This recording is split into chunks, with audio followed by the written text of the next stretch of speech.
Bonjour mes abonnés, comment allez-vous? J'espère que tout va bien. Ça faisait un petit bout de temps que j'avais pas fait des vidéos.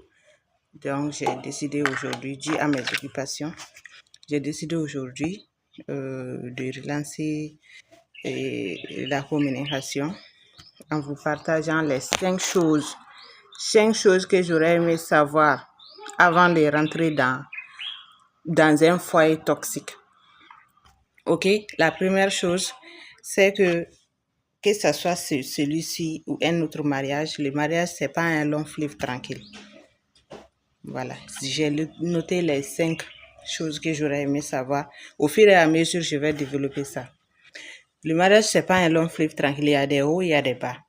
C'est la toute première chose que j'aurais aimé savoir. En rentrant dans le mariage, dans une première étape, on se voit, on pense que c'est tout feu, tout flamme, il y aura pas de dispute. Alors que c'est des éducations qui sont venues pour être complémentaires. Je vais être rapide pour que la vidéo là soit plus compréhensive pour toutes. La deuxième chose que j'aurais aimé savoir, c'est que la communication, c'est la base. Si vous communiquez pas, ça ne sera pas, c'est pas un couple, je peux le dire. S'il n'y a pas de communication entre l'homme et la femme, il n'y a pas de couple. Surtout s'il y a seulement une personne qui veut communiquer et l'autre ne veut pas communiquer. La communication, ça se fait à deux.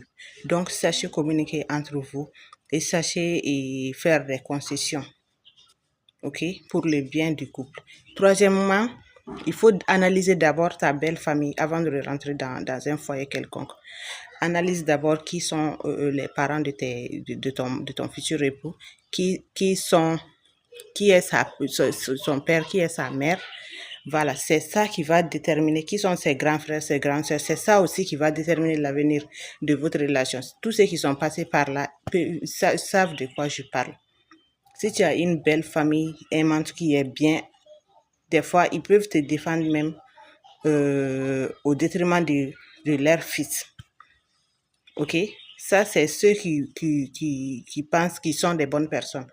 Le quatrième point, c'est pas seulement une question d'amour.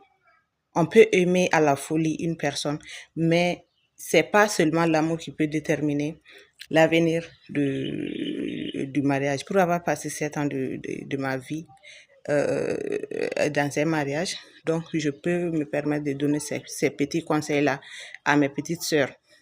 Donc, c'est pas seulement l'amour